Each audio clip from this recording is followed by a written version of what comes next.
अस्सलाम वालेकुम students, class first year physics का लेक्चर नंबर है 50 और चैप्टर नंबर हमारा 7 और का लास्ट टॉपिक था हमारा simple harmonic motion and uniform circular motion. Simple harmonic motion और यूनिफॉर्म सर्कुलर मोशन को हमने डिस्कस करते हुए किसी हार्मोनिकली बॉडी को जो आपको बॉडी क्या कर रही थी, मूव कर रही थी सिंपल हार्मोनिकली, ठीक है। उसकी हमने डिस्प्लेसमेंट को मेजर किया, ठीक है। इंटरस्टेनियस वेलोसिटी को इक्वल किया, डिस्प्लेसमेंट किसके इक्वल आया था, x = x not sin of omega t, ठीक है। और वेलोसिटी किसकी इक्वल आई है, v = omega square root x naught square minus x square, ठीक है। लास्ट हमारा ये था acceleration in terms of omega जो किसके इक्वल आया था, a = minus omega square x, ठीक है। अब नेक्स्ट हमारा टॉपिक है फेज।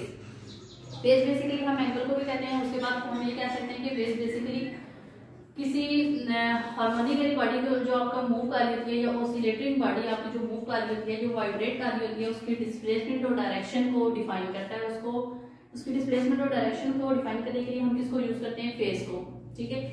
अब इसकी डेफिनेशन ये है कि the angle theta = omega t which specify the displacement as well as the direction of motion, ठीक है, इज नोन एज फेज।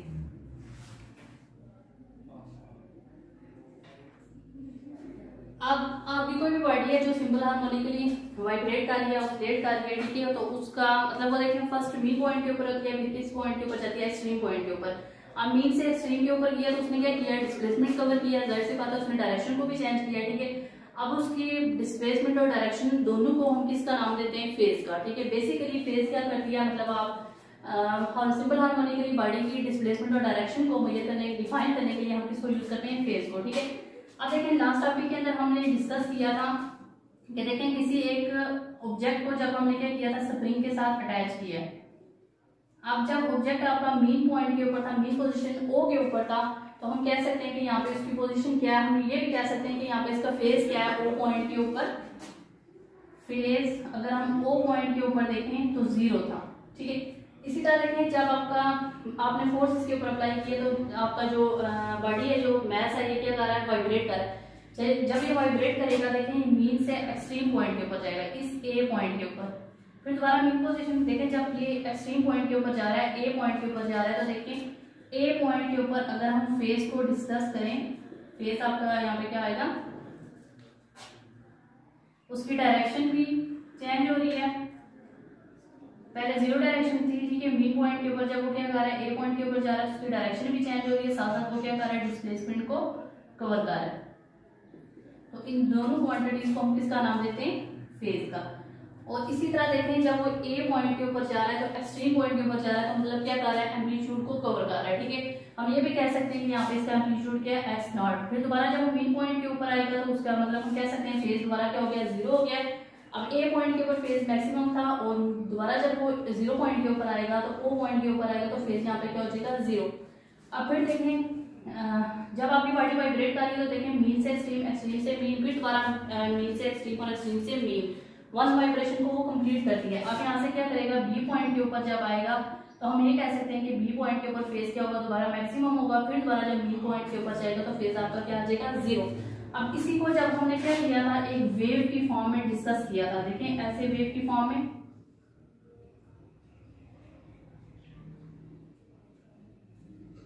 अब जब हमने O पॉइंट की बात की है, O पॉइंट के ऊपर आपका फेज क्या है, 0 मीन पोजीशन के ऊपर, तो यहाँ पे हम कह सकते हैं कि यहाँ पे एंगल आपका क्या है, फेज बेसिकली हम इसको कह रहे हैं, आपका जो फेज है ये किसका है, इक्वल है एंगल के इक्वल।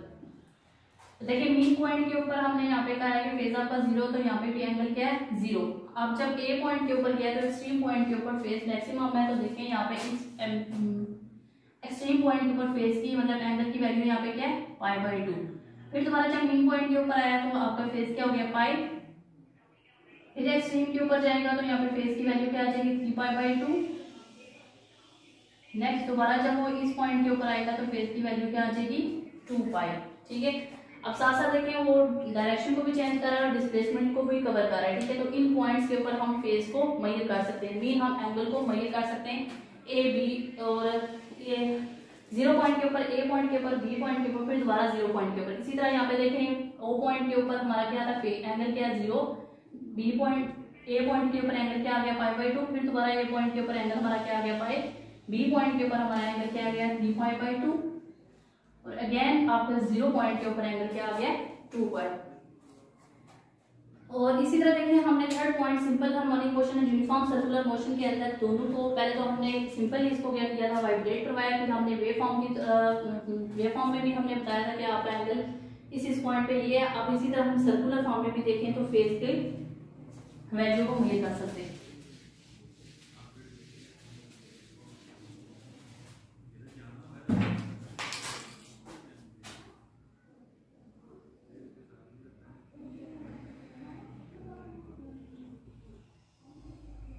आपका वर्टिकल क्या कर रहा है, ऑसिलेट कर रहा है या मूव कर रहा है।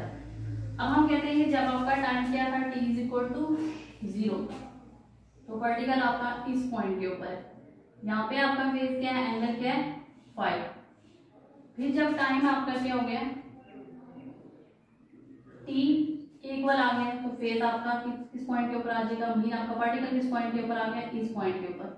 यहाँ पे आपका एंगल क्या आ जाएगा, ओमेगा t।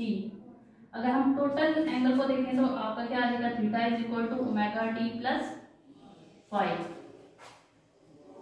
अब इसी तरह इस पॉइंट से हम प्रोजेक्शन ड्रा करें तो यहाँ पे क्या आ जाएगा प्रोजेक्शन, यहाँ पे इसका पॉइंट का n, और ये क्या आ जाएगा x, और ये क्या आ गया x नॉट, और ये ई डी पॉइंट है, फिर दोबारा ई पॉइंट। डायरेक्शन भी चेंज हो रही है, साथ साथ और डिस्प्लेसमेंट भी क्या हो रही है, चेंज हो रही है। ठीक है, अब फर्स्ट में देखें जब आपका टाइम क्या था t, फेज क्या था, एंगल इसका कितना था 5। फिर उसकी डायरेक्शन क्या चेंज हो गया, साथ उसने क्या किया, डिस्प्लेसमेंट को कवर किया। जब टी आपका किसके इक्वल आ गया, डेल्टा टी के इक्वल, तो फिर डिस्प्लेसमेंट किसके इक्वल आ गया, ओमेगा टी। अगर हम टोटल देखें इस पार्टिकल का एंगल तो वो किसके इक्वल आ जाएगा, theta is equal to omega t plus 5। अब सबसे पहले कहता है कि जब आपका एंगल टी क्या था 0 के इक्वल, थीटा किसके इक्वल आ गया 5 के इक्वल। फिर इसी तरह हम ये फेज की एक और डेफिनेशन भी कर सकते हैं कि phase determine the state of motion of the vibrating body. अगर हम प्रोजेक्शन को ड्रा करें तो आपकी यहाँ पे क्या आ जाएगी, O N is equal to O P sine of theta. इस पॉइंट के ऊपर क्या आती है, x sine of theta, x naught sine of theta. यहाँ पे क्या आ जाएगा, x is equal to x naught sine of theta. इसी तरह अगर हम ट्राइंगल को लें O P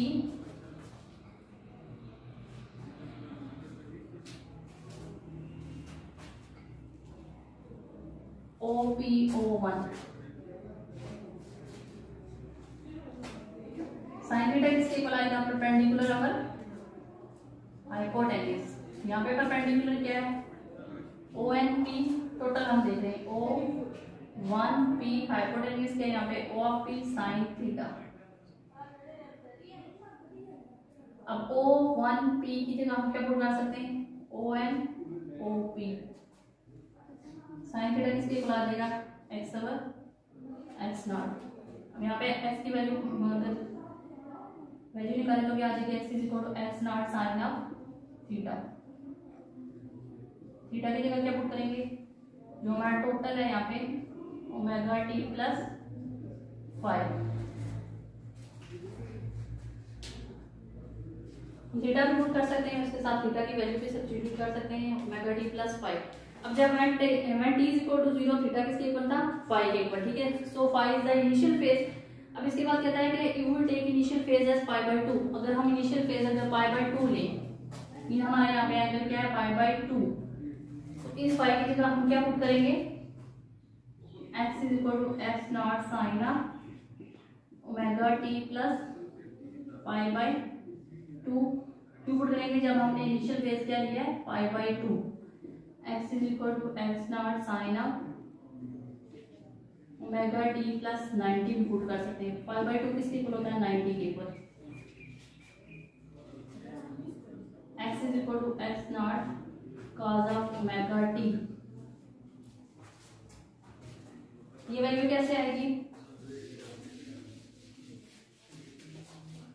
sign omega t plus 90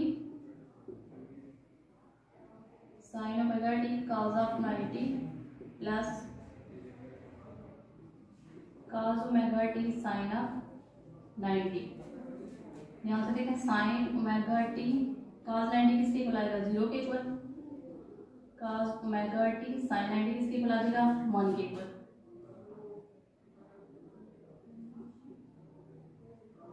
sin omega t plus 90 किसके इक्वल आ जाएगा cos ओमेगा टी। ये वैल्यू हमने इस इक्वेशन में पुट की है, तो आपकी वैल्यू किसके इक्वल आ जाएगी x is equal to x naught cos omega t. अब ओमेगा टी की जगह हम ये भी पुट कर सकते हैं x is equal to x naught cos theta. इस तरह हमने सर्कुलर फॉर्म में भी फेस को क्लियर कर दिया है। यहाँ पे हमने फेस क्या लिया 90, जिससे हमारी वैल्यू किसके इक्वल आ गई है x is equal to x naught cos theta.